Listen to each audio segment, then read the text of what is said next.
ID pink cloud এবং মিরাকেলের আজকে পার্থক্য বুঝিয়ে দেবো। এই গাছটি অনেক দিনেরই, বেশ অনেক ফুল দিয়েছে। তো আপাতত হিড্রিওনমিনসির দিকে যাচ্ছে এটা। পিঙ্ক ক্লাউড আর মিরাকেলের পার্থক্য আমি বুঝিয়ে দেবো। পিঙ্ক ক্লাউডের এই যে মাঝখানে সবুজ অংশগুলো আসে, সেগুলো মিরাকেলে কোনো দিনই আসবে না।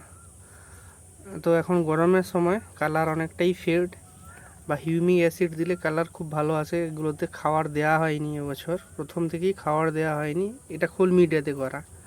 খোল মিডিয়াতে কিন্তু মানে ফুলের সাইজ যথেষ্ট বড় হয়। তো ওয়েদার এর জন্য এখন খুব একটা হচ্ছে না, তবে হবে, ফুলের সাইজ আরও বড় হবে। তো মিরাকেলটা আমি দেখাচ্ছি। এটা হচ্ছে পিঙ্ক ক্লাউড, বেশ কয়েকদিনের এটা ফুল। এটি মিরাকেল। তো পাপড়ির সংখ্যা আশা করি বোঝাই যাচ্ছে কত পাপড়ি। এবং যে জিনিসটা বলেছিলাম, এগুলো আরও ডিপ কালার আসে, গরমের জন্য খানিকটা রং ফেড এবং সার ফার দেওয়া হয়নি, তাও ওটার থেকে এটা সাইজ অনেক বড় হয়েছে। মিরাকেল, পিঙ্ক ক্লাউড এগুলো বড় বড় ফুল দেয়।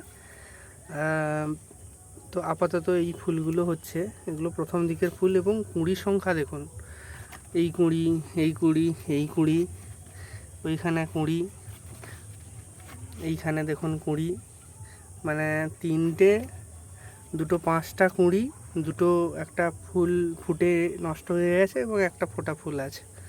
তো পিঙ্ক ক্লাউডে কিন্তু এইখানেগুলোতে গ্রিনিশ ভাব আসতে পারে, কিন্তু মিরাকেলে আসবে না। এই কালারগুলো আরও ডিপ হবে ঠিকঠাক বর্ষার সময় ওয়েদার হলে।